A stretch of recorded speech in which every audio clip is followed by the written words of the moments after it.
up, Blair Bears? Ha! It's Blair back here, filming another episode in Los Angeles with one of my most favorite people that I'm so excited to have here. A hilarious comic. You guys probably already know him. Sydney Castillo, welcome. Hey, I appreciate you being here. I love your intros. Oh my God, this is so exciting to me.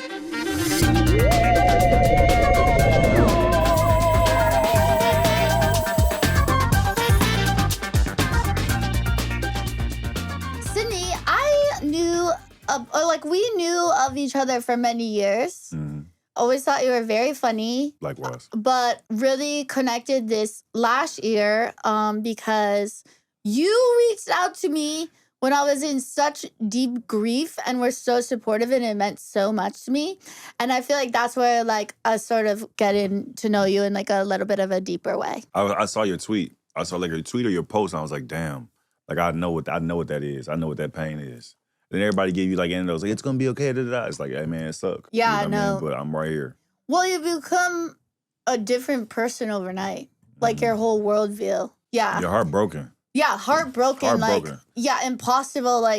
And then it's just whoa, I have all these commitments and this life that I had before, and this very busy, so many people to be accountable to, and I have to go through it while I'm basically dead inside. Mm-hmm. Oh, it's crazy. Anyways. But you pulling through. Yeah, no, we're going to get into it. And I'm going to make sure you pull through, God dang it. How sweet is that? I promise you I am. He has checked in on me the whole year, and while he went through some gnarly too. But we'll get to that. Sydney, I just think you're so funny. Anything you want to promote at the top of here? I'm trying to shoot my second special by July called My Cup is Full Part 2 with Hell Ali. yeah. Ali Sadiq said he want to produce it. I'm happy about that. Whoa. So just working on the road, trying to get these, this new hour together. Hell yeah. Do you want to plug any road dates or anything? Or your social media? My social media, Sydney is funny. San Antonio, I'll be there February 27th and 28th, I believe. Fabulous. New York, I'll be there in March. And yeah. Okay, so Sydney, how we like to start this podcast is with something called Freo Fact of the Week. And so I don't know if you brought one, but I'll start off and give you mine. Today's Freo Fact. Did you guys know that flamingos are actually born green and actually only turn pink from an all-shrimp diet? That's insane to me because I would have never ever known this. And does shrimp really turn people, could it turn a human pink, or is it just them specifically genetically or something? Maybe they don't clean their shrimp. If you eat unclean shrimp, you can't turn green. Really? And no, I believe pink. Pink. I believe we clean our shrimp, so that's why we don't turn pink. My But God. if you eat unclean shrimp, your whole life, pink is inevitable. Pink is coming. That's incredible. See, I wouldn't have even thought that. And I think that's a very good, incredible hypothesis. Because God, I fucking love shrimp. I love shrimp. So do you hypothesize that some person in a far off sea town has ever eaten so much shrimp that they turn pink? I've never seen it. I've never seen it either. Yeah, it's I heard whispers. But I do wonder if a human has ever turned pink from eating too much fucking shrimp. I want to see it happen. I want to see somebody do it for 30 days. Yeah, it might have to breakfast, be me. lunch, and dinner. It might have to be me. I don't know. Maybe I could do it. Yeah, so that just floored me. I had no idea about flamingos. I got you. Born green? Listen, I got you. I got a fact for you. I got a Freo fact. Hell yeah, Sydney's got a Freo fact. He came here ready to rock. Now listen, mine's about animals too. I love animals. I love animals also. Lions, king of the jungle. Yeah. Right? They eat everything, right? Yeah. They conquer everything except hyenas. They just kill them. They never eat them. All they do is kill them to let other hyenas know to get off my land. Really? Or they might just break their vertebrae and leave them crippled so other hyenas Like the see. mafia. Yeah, so other hyenas see what They're it is. Italian. Absolutely. Like me. It takes about 7 to 8 hyenas to try to attack a lion, and the lion still has the advantage. Wow, that's so crazy. I haven't thought about hyenas since I was a kid. But when I was a kid, from the Lion King meme, you would not even believe how much brain space hyenas took up in my mind. Because they were so scary and mean and evil and so mangy and dirty. And they travel in packs. They got the jaw bite. It's crazy. I shouldn't know this much, but at 2 o'clock in the morning, that's what I'm doing when I'm grieving. I'm looking at other animals kill other animals. Oh, is that what you watch a lot of, like Natural Kingdom stuff? All day. I feel know like too a lot much. of men really like that. My brother loves it. And sometimes, I don't want to get too nasty, but you can look up where animal eats human, and sometimes like somebody will fall into a zoo exposure. And they'd be like, oh, and the lion will just be looking at them and they just take them away. Right. Yeah, I've seen that. Or they turn on their like keepers sometimes. Yeah, or like at the safari, I don't know why one person got out the car and another person, get back in the car, lion, boop, boop, swoop both of them up, took them back in the jungle. They don't follow the rules. Mm-mm. They don't follow the rules in a wild, like, I mean... You can disobey the rules of the movies. Yeah. I would love to be someone that carefree. Yeah. Like, oh no, I'll just go pet the lion. I seen a dog get loose, like their little dog will get loose in the safari. It's a wrap. That's so sad. Well, little dogs get eaten by coyotes all the time. And coyotes are so small. Like, if you've seen one in real life, which I see, because I live by Griffith Park, so sometimes they cross and come to where I live. And it is so crazy because they're little, like, skinny guys. They look like a dog if you weren't looking closely. Yeah, but they got that bite. And they got that killer instinct. They do, and they travel in packs. And they love to snatch up a tiny little white dog. Yeah, specifically a little white dog. Yeah, or a cat. We had outdoor cats growing up. We'd always adopt two, and like one would live for 20 years and one would always get picked off early. Damn. And it would be really sad. When I got to California, I was like 21, 22. I used to, it's a cheap date. I would take a young lady on like a cliff and we can overlook the city. Oh, I would love that. Right? But then you hear at night. But unless you know them well. Well, yeah. And then at night you would literally hear that. You would hear coyotes eating small dogs. Like, yeah. Oh, yes. And you would hear them fight for their life. You're like, oh my goodness. Yeah, I grew up like in kind of a more rural town, and I swear every night a pack of coyotes was right outside my window trying to eat me. Well, listen, you gotta be careful.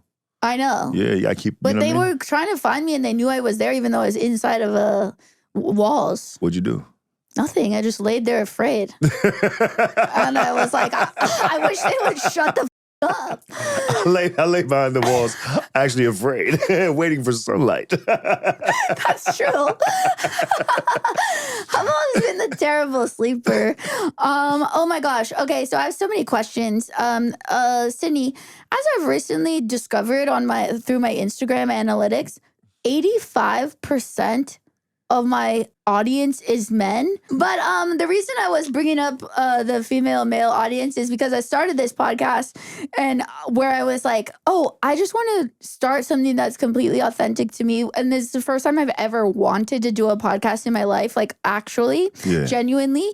And so the log line for this podcast is pop culture, mental health, womanhood, my weird special interests, and a little bit of aliens. Just wanted you to know in case I start talking about lipstick or something. Anyways, I have so many things to ask you. It's just a thrill to have you here. I'm excited to be here. Yeah. I got up, put on this hoodie twice, and I was like, let's do it. You put his hoodie on twice. Let's do this. That's an honor.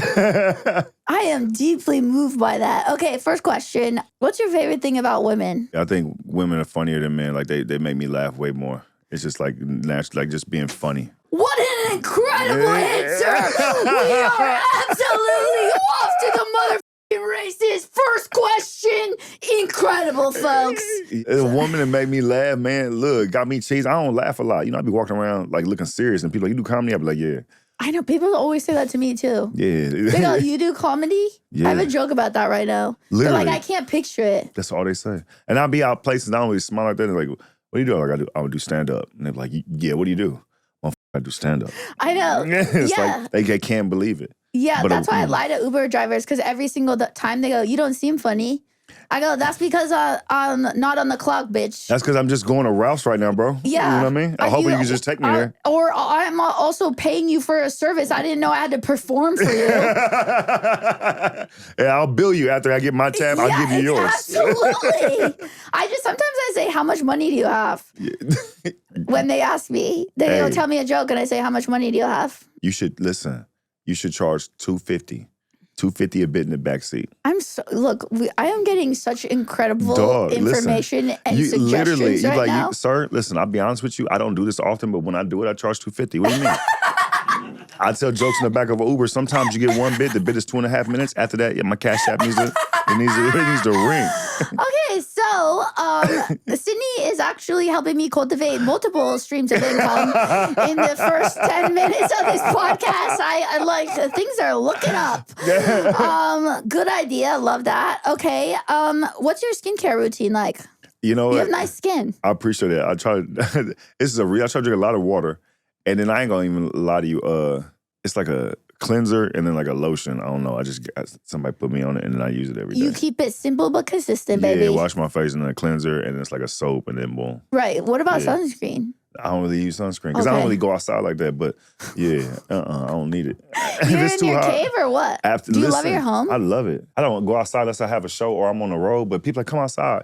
And I'm like, for what? I have that problem a little bit as well. Wi-Fi food. I got Wi-Fi food. Have you made your home like decorated to your liking? Yeah. Right now it's like, it's grief set up. It's like I got my mama stuff right there. I got the video game. Dude, I got the same I got my weed. I got my mama wig in the corner. And we just we just in this bitch just day by day, Blair. That's so true. I did feel that my shopping got significantly worse this past year. Online shopping, I obviously don't leave my home. I like the things, but I don't like to shop. And Uber Eats for me. Yeah, and mixed with my nightly 5 milligram gummy, I forget that I buy myself presents and they arrive the next day. And I said, whoa, past me really loves me, present me. Listen, I smoked probably a lot before. When my mom passed, I could challenge any rapper. It's sad. Like, it's not, I enjoy it now, but it's just like, it's too much. Right. And my boy come over and he'd be like, hey, Sydney. He said, maybe you're looking for some weed to match the grief, and it's not going to happen. Yeah. I was like, oh, it's temporary, baby. Yeah, I like it, though. Yeah. I need to smoke less, right? I need like way less. I can't smoke at all because literally like one hit and my voice will be gone. Oh, yeah. So I will just have either a weed seltzer, 5 milligram, or a gummy, 5 milligram, but only in my own home because I go mute when I smoke or like have weed. I like and I'm not the person that's like, well, you should try this weed, you won't lose your voice. I'm like, no, you got your rules, that's what's up. Yeah, but I do like miss my younger years because I used to love the ceremony of a joint, but I also, if I have any sort of cannabis, I can't be standing up or having to speak to people or be social. Yeah. Like I disappear inside myself. I go on a vacation inside my body. You go on a little journey. A journey. You go on a little journey. A little backpack. Like, I'll be back, guys. Yeah. Sayonara. That's why I have to do it. It's a more solo thing or with a lover only. Yeah, I'm the opposite. Like, I could smoke. I can do edibles. Like, edibles will make me feel like anxious and feel like severely weird. I only take sleep ones, that's why. Oh, they're word. like called sleep gummies. Oh, I should, yeah. My problem is I probably try to fight the sleep. Are you doing sativa? Indica. Oh, thank God. I had a dark Those joke. sativa people are crazy. Indica's sativas are for birthdays, indicas are for grieving. Oh, yes. That's so true. The craziest thing that ever happened to me was when I was still featuring.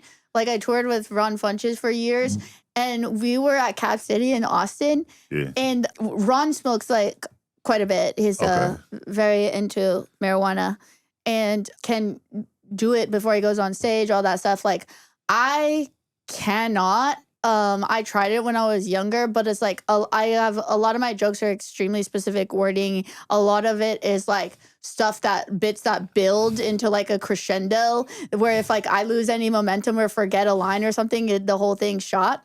And we did the first show and then the second show, and I should have known after touring with him for so long that this could be a thing, but my brain works in such an uncalculated way that I never assume these things. Someone brought unlabeled brownies and I was like, oh my God, these look so good. I'm starving. And they were unlabeled? Yes. Oh, Blair, listen, Blair, if you would have called me and said, Sydney, someone gave me unlabeled Blair, I'm on the way. I'm finna tear up the whole green room. Who is trying to set up Blair? They weren't given to me, though. They were Ron's. And I said, these look so good. Like, oh my God. Ron, can I talk to you for a second? Why wouldn't you label them? Oh my God, I'm starving. I slam one of those things down. And then literally 1 second after, I go, wait. It's too late now. Yeah. Too late. Now that we doing a TikTok dance in your system. When I tell you, by the time that I got on stage, I was not on Earth. I was blasted into another dimension, and I was crying, laughing, and immediately just had to tell the audience that what happened. And I was like, this is what it is. Like, this isn't normal me. I don't even know where I am right now. Ron asked someone to switch seats and sat in the front row to watch me and was crying, laughing. And like, luckily somehow it went great, but I did not one bit of material. I don't know how you did it. Not one bit of material. Don't know Ron said it was his favorite moment in comedy he's ever seen. That's crazy. And then when I walked in the next day, the staff, 20 people were like, how are you today? That was one of the craziest things I've ever seen. I said, you're telling me, pal. Yeah, I don't know how I would have passed out. I know I would have passed out. I would have fainted. Directly after. On stage. I slept for 16 hours. The light is when my back hits the floor. That's when the light needs to come on. Because I'm done. I passed out. I couldn't even believe it. It was one of those things where you're like, all right, I absolutely have no control over this. Here we go, bitch. Let's just get through it. Listen, you still went through it. I would have been like, you're going to have to do an hour and 25. You should have labeled it. You should have labeled it. It somehow did not turn out to be a bad memory. But yeah, proud of you. It was proud of you. Really crazy. Sydney, if you are listening to this, is so worth following. He has such a unique voice. We did a Don't Tell taping together, which you absolutely annihilated. You funny, man. Enough of you funny, dog. Not to be funny. Blair is super funny. That's so nice. Super funny. When she say get tickets, really get tickets. Some people be doing podcasts. We're best friends. No, I'm serious. People be doing podcasts and you do podcasts. They don't be funny like that. Blair is legit funny. Every set. That's every so nice. set. And you got Thank your own style. It's consistent. I think I told Jack, my manager, I was like, she's so funny, dog. Oh, that's so nice. Yeah, okay, I just want to say, you really funny, man. I feel the same way about you. And I remember because I only started posting on Instagram clips a year and a half ago, which I regret. I can't say it was a good choice by me. But I would get after I put out my first hour special, I couldn't believe how mean people were. Oh, yeah. And I posted about it because I was so shocked and I'm so sensitive. And I also can't imagine, I have my own opinions, but I would never write something on someone's work to disparage them. And I know a lot of these trolls are 18-year-old boys. But still, it was so shocking to me. And of course, as all my friends told me, you reached out and you're like, don't worry about that. And I was like, that meant so much to me. Especially that a straight black man finds me, a weird white woman, funny. Yeah, don't worry about that. You talented. The comments is school. But now everyone told me that you would stop to feel them, which is really sad, I guess, in some ways. But it's true. Mm-hmm. I don't feel it anymore. Yeah, I don't even notice it. No, all the negative stuff, you're like, okay, cool. Because then you just focus on, it's really less than 1% of the audience. Because everybody else is like, oh, this is hilarious, whatever. And you might get the random who's not even probably in the comedy, is oh, this is da-da-da, and something negative. You're like, yeah, okay. Or sometimes they'll get the real disrespectful. And then I noticed, I might like it. And they might reply oh, man, I appreciate it. It's you just wanted some attention. That's so true. Yeah, and all the people with me, if they disagree with a point of view I have, they might get crazy. And it's okay. Well, it's also a metaphysical principle that attention is currency. Mm-hmm. And whatever you give your attention amplifies. Yep. And I've only probably recently learned that in my old age. I'm still listening. It's still a practice. Yeah, 100%. But it's things that... Well, I think this was before I got on Prozac for OCD. If I notice something is upsetting me, I'm like, okay, what can I do about this? Oh, nothing? Okay, let me think about all the things I'm excited about today since I don't have control over this and it does feel bad. And it does help when you just don't sit in it forever. You ready? You ever had a panic attack? Yes. It's like this. That's what I tell myself. If God was going to take me, he would have taken me. I wouldn't just be I wouldn't be in this state of shock. So then it's like, I know I've created this. Have you always had panic attacks? No, trauma-based. My brother, right. my dad died in 2011. It started, but I didn't know what they was. Yeah, you've had, so tell me about your, like, if you feel comfortable, your recent, like, your string of losses. Yeah, my brother had a stroke in 2010, right? And like in Houston in front of me. Like, you know what I mean? And then like, you know. Survived or no? Yeah, he survived a stroke in 2010. Oh. My dad dies in 2011. My brother then, because of complications of the stroke, he dies in 2017. I was like my best friend, big brother. Oh. And listen, ever since, you know, I'm tall, I'm like 6'4", my brother's 6'5", he was like 310, wide, big dude. He died 2017, my mom caught cancer 2018. So oh my God. So then I don't know how you got through this. Well, she told me, like, I was doing a show, and then she didn't want to tell me. She flew out there to, you know, watch me do the show. And then afterwards, I was right on the show. Then afterwards, she told me after I rapped, she told me I had a, you know, hysterectomy, I, you know, can't have cancer. And I was like, what? So then she beat it. He went through chemo, boom. It came back in 2020. And then it was like we went through radiation. She beat it. Okay, cool. It comes now, it's like she has like dementia-like symptoms because of like, you know, something in her brain. Mm-hmm. And so then she comes back and she's like really sleepy. Had to be really painful to. Yeah, but it's just like not dementia. Her things where she just forget what she said and repeat herself, but she was like, she knows who I am. Things like that. So then it's like come home because she's like she's sleeping a lot. And I was like, Mom, you're like not moving. And then I found out her blood dropped. And it was like her blood dropped because she has cancer. No, her blood dropped. So we got, you know, blood in her. Then it dropped again. We found out it's because she had cancer. I was like, we'll do chemo. And she's like, yeah, I'll do chemo to be here with my baby. And then the next, they were like, her body can't take the chemo. It's like because of her state. Which it happens to a lot of people. And then it's like, yeah, then it's like, so what are we doing? And it was like, you know, you can't do anything. So it's like, So then that happened with July 7th, she passed. So then it's wait, like. what date was that? July 7th. July 7th. July 7th. I'll be honest, I say this on stage because people in my audience be asking me, God really just be holding me up because he know like I feel like this. Because I believe in God, I feel like he knows my heart is broken and I feel like I trust him enough to mend it. My next question was, do you believe in God? I do. Yeah. And what is your God like? I believe in Jesus so much, man. So it's like a Christian God. Yeah, like I really believe like my mom like was his child. And I was blessed to have her for 43 years. And I can be hurt, but I really can't be angry that he wants his child back. I just has to, you know, have faith that he will mend my broken heart. Because it's like it's a different life. I get sad very easy. God. That's like, all your family members? Listen. Dude, that makes me want to cry right now. No, don't cry. No, but I can't help it. No, like, but listen. Knowing the pain of my brother, like, but that's just so much. But that's the power of God, really, because I can talk about what you on a podcast. Like, that's literally the power of God. It's like, that's why I wanted, I mean, you've already given a lot, but like, because you reached out to me, like, having gone through it and like, were supporting me and stuff, like, the reason I think it's so important to talk about is because you realize through death, like, how crazy the human experience actually is, and you don't fully understand it until it happens to you.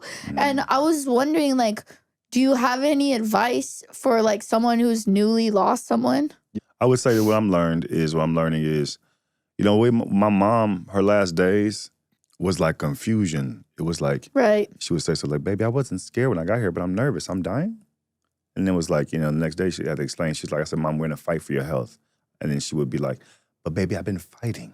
Right. You know what I mean? And then she passes and her confusion used to tear me up. Right. But this is what my advice would be. This comedian Billy told me this. He said, listen, your job ain't to solve confusion. Right. Your job is just to love on your mom. Yeah. God handles confusion. Right. When she passes and opens her eyes, she will smile and see God. Right. And you have to trust that process, but your job is not to mentally really solve that. And that helped me because it would be like, I would be frustrated of like, she doesn't deserve these last moments. And she would cry when, you know, somebody passes, it goes through stages of they lose their voice box, you know, and they could just look at you. And she just look and she would just cry. And I just kissed her and I was like, you know, that right there, it's like, that pain will never go away. Yeah. But it's like, I'm proud that I was able to kiss her. I'm proud that I was able to tell her how much she meant to me. Of course. Like, in that moment, like, some people don't get that. Some people get a call. Right. It's like that. You gotta find the gift in this process would be, I didn't get a call like your mom's did. Right. I didn't get a call like a heart attack or a car crash or something. My dad had a stroke, a heart attack, boom. He was brain dead when I went back. My brother, Sydney. he died. I didn't get to, boom, he died. Yeah. My mom, the one thing I can find, grace in. And I would say advice, give yourself grace and find the thing you could smile about. Mine is I got to have peace with my mom and tell her, hey, Mom, what an amazing, I call her the GOAT. You're the GOAT. So God gave me that. You got to like support her in her last, like really be there for her. It's nothing that I could say I didn't tell her before she left. That's really good. I take that in and just really like, my boy told me this, everybody goes through it, it's just your turn. Yes. And you intellectually, you know that before it happens. Yeah. But you have no idea. Because like I lost people, but not someone like and that's something that goes like this. Time. Yeah, that crushes your heart. Not like that. Yeah, not my ever living idol of my entire life who loved me. It's just like you don't even know what it does to your worldview. It's like this. You ready? Your brother passed, but you was doing stand-up when he passed. So he got to see you. It was like, now I look at it like this. And I know I'm more years in, so eventually you'll get to this. You living your dream continuously and still reaching the high, performance is a smile and a testament to like he was doing that when he was here, and you got to keep doing it when he's not here. It's just a different feeling that you can't hug him, but just those tears that you're gonna cry are the hugs. Those emotions are really the hugs. I mean, I talk to him all the time. Like, hell yeah. Every day when I wake up, when I go to bed, like I'm talking to him. Like whenever I think of him, I'm like, I just miss you so much. I love you. I know you're at peace. Like I know you're happy now, but I just miss you so much. And yeah, it's so hard. Look, it's hard right now. Watch this. Maybe in 2 years, watch how somebody gonna go through it, and you're gonna be able to talk to them. Oh, anyone. Like even like we didn't really know each other that well. We just like saw each other in passing. Like had like, said what's up over the years and stuff. But like, I think about this year, like people like you or people, strangers that have reached out to me, and then just like how much my friend showed, like you really see who loves you, who I can't believe the way like some of my friends and family have like showed up for me this year. But one of the hardest things is like on top of my own grief, my parents trying to help them through this has been such an added intensity stress. Like, I've spent so much time when I wasn't on the road, even though I was on the road a ton last year, I was spending it with them, like trying to comfort them, because like losing a child is just like. Yeah, no parent wants to bear that child. I mean, like as hard as it is for me, like I love my brother like more than anything in the world. Like it's just different losing someone who came out of your body and that you raised and like took care of for years. I said it at my brother's funeral. I said, save the prayers for me and pray for my mom. I said I lost my brother, but she lost her child. Nobody should be burying their child. Yeah. You really got to take care of yourself first, up foremost, and then you reach out to your parents. Like God's going to be with your parents too. Yeah. That way you could have your cup could be, good, so you can help with your parents. But it's a sad situation across the board, but like y'all have each other to hold each other up. So like in the hard times, y'all can all cry together. Yeah, which is what it's had, but it does like make me worry so much about my parents' health. And like I've had to like. Oh, that come with death. Listen, mortality and looking at your stuff, your parents' stuff, it's like, it come with getting older. You start looking at it, but just enjoy the moments you got. Like, yeah. I mean, I will say like death has really clarified things for me because like you're in survival mode after like I thought I was going to have to quit comedy because I couldn't imagine laughing again. Yeah. And I would feel guilty when I would laugh like once a day. Oh, I said that before. I said, I feel guilty when I don't cry because I don't want her to think I don't miss her. 100%. But like those tears are always coming, so I don't worry about that. But and then eventually, like I'm not even at a year yet. You're not even at a year yet with your mom. But eventually, I'm like, oh, those moments are meant to keep us going. To like, and I pray a ton. I talk about it a lot on this podcast. I've always prayed my entire life. I was raised Catholic, and I was like, this isn't for me. But I like the leftover guilt. That's really nice. But now to me, God is like divine, loving intelligence. Yeah, I'm always praying. Like I'm just like, oh, Spirit, it does help me. Like I don't even know what I would do without prayer and like my connection to God. Even through grief, keep doing the gift. Like keep doing stand-up. And it's like I'm learning the more honest you are and vulnerable you are, like the audience is going through it too, and they kind of lift you up. I got strangers praying for me. I got strangers being like, I lost my mom. When people write you that, I'm so sensitive. I read everything. Every day I cry. I do too. But it like the love that a stranger takes the time to say those things to you and to try to like that. I received a lot of that this past year, and it was so surprising to me. Blair, when somebody recognizes me, if they're like, "Oh, you're really funny," whatever, I look at it as the guy's God telling me it's gonna be cool. Like, cause they don't even know I was crying. They don't even know I was going through it, and they're like, "Oh man, can we take a picture?" I'm like, yeah. Or they think I'm funny, cool. Right. And to me, it's like I look at those experiences as like God's little hugs. Well, yeah, 100%. And also it really clarified my purpose of why I do stand up. And it sounds cheesy. And again, I am like compulsively earnest.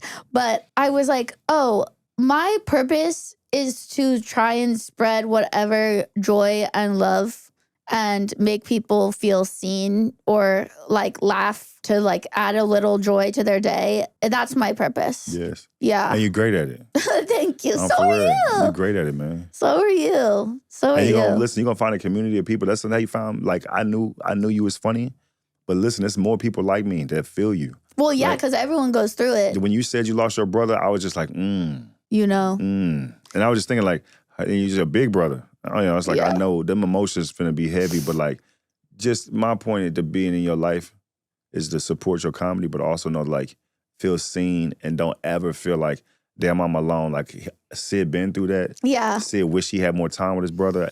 My brother used to tell people at his job, my brother's doing stand-up, my brother gonna be on this. That's how my brother was too. And so it's like, I know, like, that feeling of like, you feel like, damn, like I feel, you know what, you feel alone. Yeah, because it just feels like your body got sawed in half. Yeah. And you're like, how am I supposed to go perform and make people laugh when I'm like this? And the first couple of times were so odd. Like I felt so inauthentic. I felt like a fraud. Yeah. Because, and I know part of it is being autistic, which I also just got diagnosed a month before my brother died. Dope, so that's dope, nice. Recontextualizing my life, but like I actually cannot be inauthentic. Like if something doesn't feel 100% true to me, I can't do it. Yeah. And so it felt so incongruous for me to be going and doing those first shows. I was like, in the very beginning, because I had to cancel a ton of tour dates, and then I started up again 6 weeks later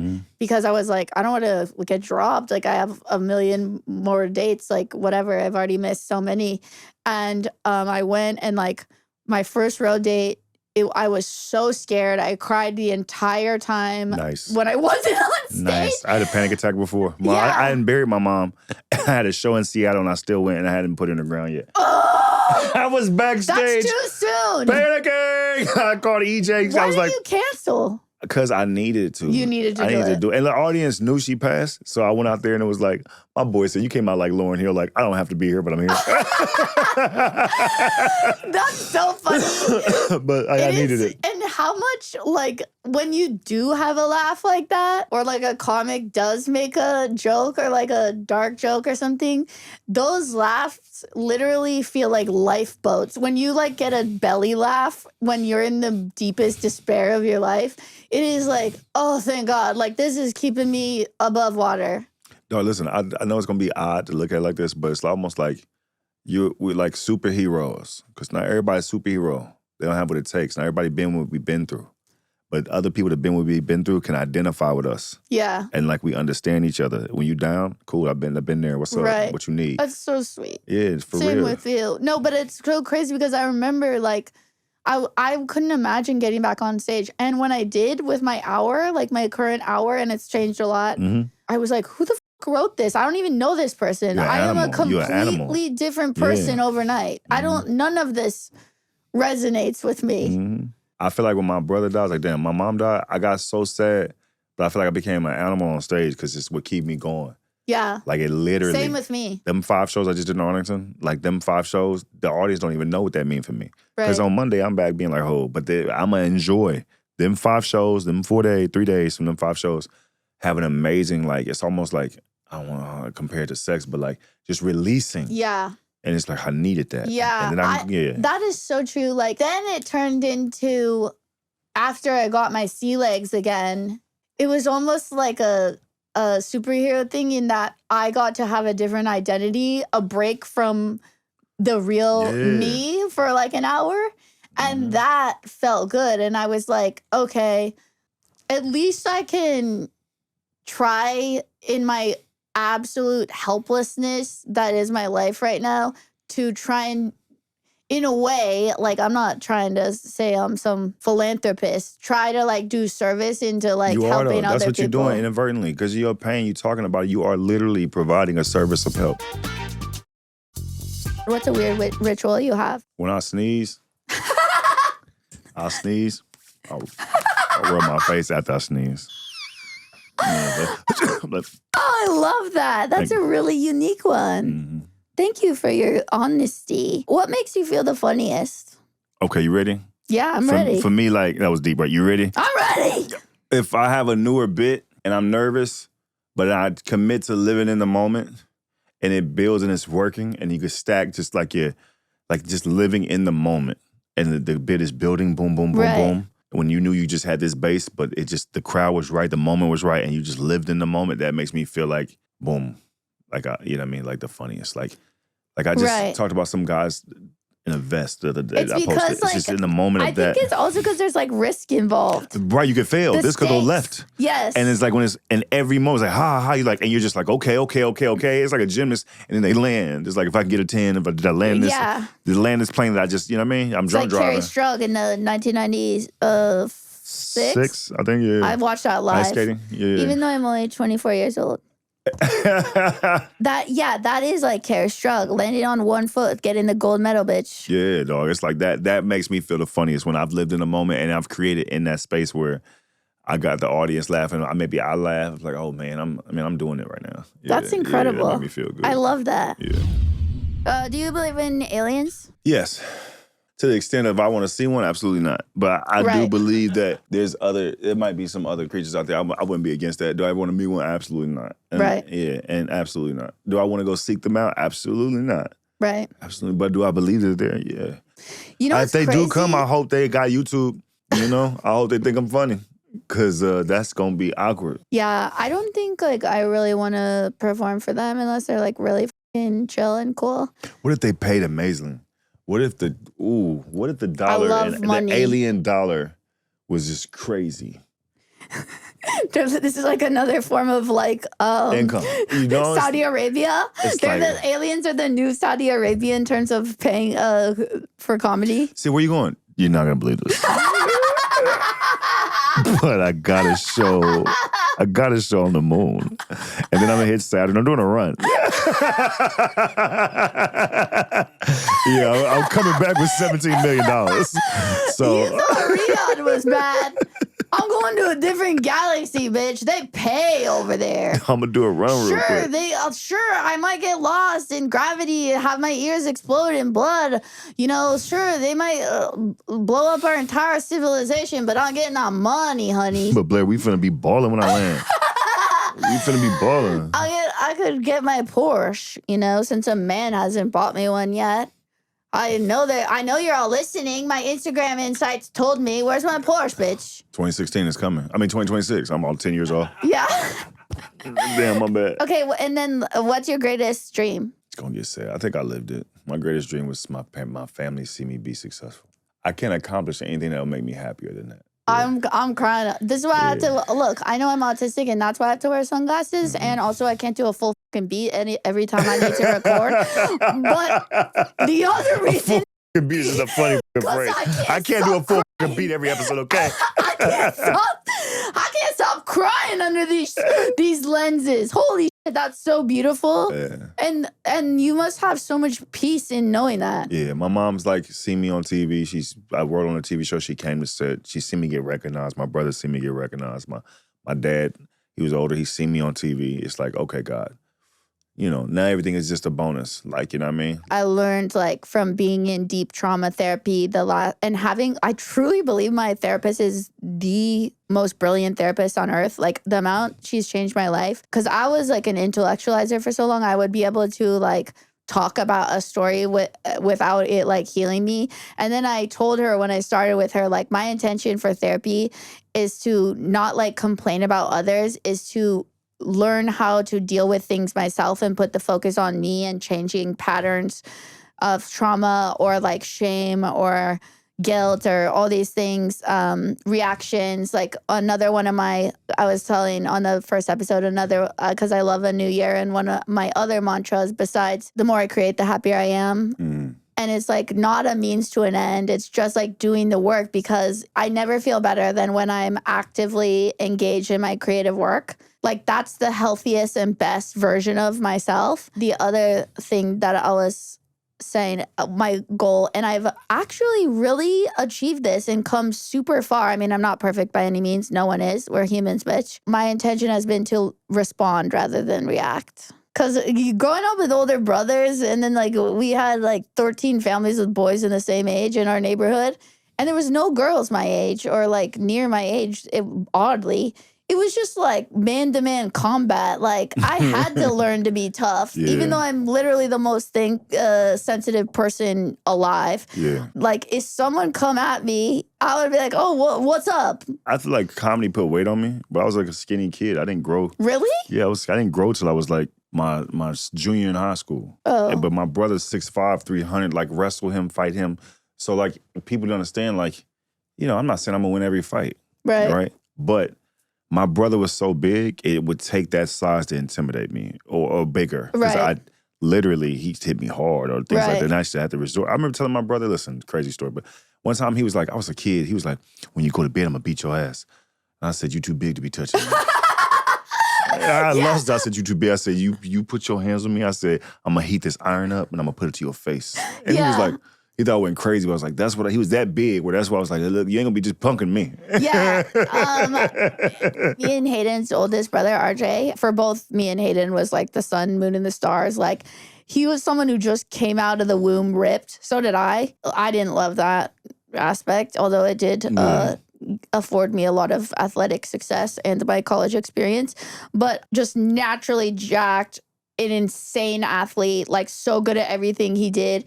And he same thing as me, like he was like a really peaceful, gentle, sweet guy. But if you pushed him too far, it rarely happened, but you were gonna get your beat. Yeah. One time when I was 23 and we lived in the same town after college in Newport Beach, this guy grabbed my ass at this bar that we went to. And then I guess apparently my brother's story, who knows, because both my brothers were like insanely protective of me. I went up to him and he's like made a joke, like, I just grabbed your sister's ass. And my brother just floored him, pushed him outside, and then he fought 5 dudes. And I was like waiting for the taxi, so I didn't even realize what was going on when we were leaving. My brother fought 5 dudes. The rage in him came out. You gonna touch my sister and think it's a game? As soon as I realized what happened, I get a running start and go push these dudes. And my brother, while he's beating their asses, is like, Blair, get the out of here. You never get in the middle of a fight. And then, like, the most insanely cinematic thing happened that I still don't understand to this day. A cab driver saw what was happening and pulled up, and we both ran and got in the car like it was like a getaway car. And then he took me to Taco Bell to say sorry. But he wrecked these dudes. And to the taxi driver, you were Ride of the Year. Floyd! Where we going? Taco Bell! That's exactly what happened. It sounds so crazy. It sounds made up, you know? But at my brother's celebration of life after the funeral, a lot of his friends brought up that story. That's funny. It's a great story. We have started over the course of these episodes of the beginning of this show that we have an official approved list of straight men that we've been compiling. And look, you're being at it. I appreciate that, man. Yeah, and it's very difficult. It's very difficult to be on it. This is where we're at of what we've compiled thus far. This is the updated, official approved straight man list of the Spaced Out with Blair Socci podcast. First, we have Adam Sandler. We have Kendrick Lamar. We have Jack Black. We have Keith Richards. We have Aussie comedians Will Anderson, Tom Cashman, producer Nick, who works at the MAK studios in Australia that I shot a bunch of the prior episodes with, and we have Pitbull. And now we are officially adding Sydney Castillo. So please welcome Lose Your wherever you are in your car Go for crazy. newly added member Sydney Castillo, official approved straight man. And I want to make one other addition, and that is Robin Williams. Added to official approved straight man list. Hey, it's a pleasure to be, amongst Robin Williams and Jack Black. You know what I mean? Adam Sandler. You know? I wish I could say those are my guys, but it's just a pleasure to be here. My dream is to be the female Jack Black. Like, I want my career to be that. You're gonna be 10 times bigger than Jack Black, and he has a great career. So let's just say what it is. You know what I mean? Your dream's gonna be higher than that. I mean, he has a great career. It's just your ceiling is like from your mouth to God's ears, baby. Absolutely. Okay, all right. And now that we have done we have gotten you guys all up to speed on where we stand on the official approved straight man list, we will conclude this podcast with a little bit of aliens part. And that is time for Galactic Gossip, baby! Galactic Gossip. Today's Galactic Gossip is about the Heaven's Gate mass suicide that claimed 39 victims in 1997. Heaven's Gate was a religious cult led by Marshall Applewhite. Now, you know someone named Marshall Applewhite is up to no good. Whose members were convinced that an alien spacecraft was hidden behind a comet so that it would go undetected. These people make me feel so insane. Applewhite and 38 of his followers drank a lethal mixture and then laid down to die. They were hoping to leave their bodily containers, enter the alien spacecraft, and I'm not laughing. This is not funny. I'm so sorry. This is not funny to me. And pass through Heaven's Gate into a higher existence. Look, I understand that desire. I think those people never had Wi-Fi. I love Sydney is the biggest supporter of Wi-Fi, like really evangelizer of Wi-Fi I've ever met. But anyways, this is usually the incident that people point to when debating whether disclosure from the government would cause mass chaos amongst humans and how it could be a detriment to society. But now it seems that everyone's pushing for a disclosure, which makes me wonder why now. Like, what do they know? They know a lot. Just, I don't need to know everything you know. Yeah. I don't need to know it. I got a lot of shit in my day. I'm trying to figure out, is that a real meat I'm eating at this fast food place? That's what I care about today. What's your favorite fast food place? Chicken Express in Texas, or I like Cane's, or I like Is that in LA? Fat Burger. Oh, Fat Burger's good. I love a good Fat Burger every now and then. Yeah. That I agree with you. I like Fat Burger. I like Taco Bell. Del Taco really went. In my 20s, Del Taco, we could go ahead. Ooh. No, but now I just can't do it. No, but they changed ownership and the quality went to hell. It went straight to the bottom floor of hell. I wanted to just see what's up. Like I eat pretty much healthier now in my old age, my geriatric ass age. But one time I flew by just to have a nostalgia moment with those 2 chicken soft tacos with that like mayonnaise sauce or whatever. And I also got a chicken quesadilla because I used to love the chicken quesadilla. That they didn't even melt the fucking cheese. Then a little while later, I went to go to Taco Bell. I hadn't been to Taco Bell in years, like maybe 10 even. I got their chicken quesadilla. That shit was so melty, such incredible quality with that spicy chipotle sauce. I was thrilled. I couldn't have been happier with my experience. You're going to make me go to Taco Bell, and I haven't been there since I had hair. It's really good. I used to have the Mountain Blast. That's the drink that I used to like over there. Oh, I know about the Mountain Blast. The Nacho Bel Grande. I want to get the Nacho Bel Grande because I'm a big nachos guy. Like, I'm a real savory bitch. Like, I dream of nachos instead of, like, chocolate. I think about, like, nachos and pizza and stuff. Yeah, go down south where you can get, like, barbecue nachos. Like, you know what I mean? Oh, I love that. Oh, yeah. I wish we could go on for hours, but that would be extremely inappropriate. And so I never do anything inappropriate. I just want to say this was better than I could have even foresaw it being, which I knew would be fucking good. I just want to say I was excited about coming here today. And I'm thank you for having me. That's really sweet. Hey, listen, I know we do stand up, but just as a human to human, I love you. I love you too. Yeah, and take care of yourself, and I'm here. Yeah, and like, thank you for just being someone who reached out. Like, you never, when you go through something like this, you never forget who reaches out and like sends you love. Like, it changes everything. And I hope to be that for other people as well, and you. Absolutely. Okay, go follow Sydney at Sydney is Funny. And I like to say spelling because, what if you guys are at a stoplight and you need to type it in? SOYDNEYIS. You can spell funny, bitch. Okay. And then follow me at Blair Socci, BLAIR, buy tickets, and rate, subscribe, review, and share. Please leave a review on Apple Podcasts. You have no idea how much that helps. And I want to do this for many years to come. My goal is to oust Dax Shepard from the Golden Globes. Sydney, love you. I love you. I love you, Blair Bears. Bye, bitch.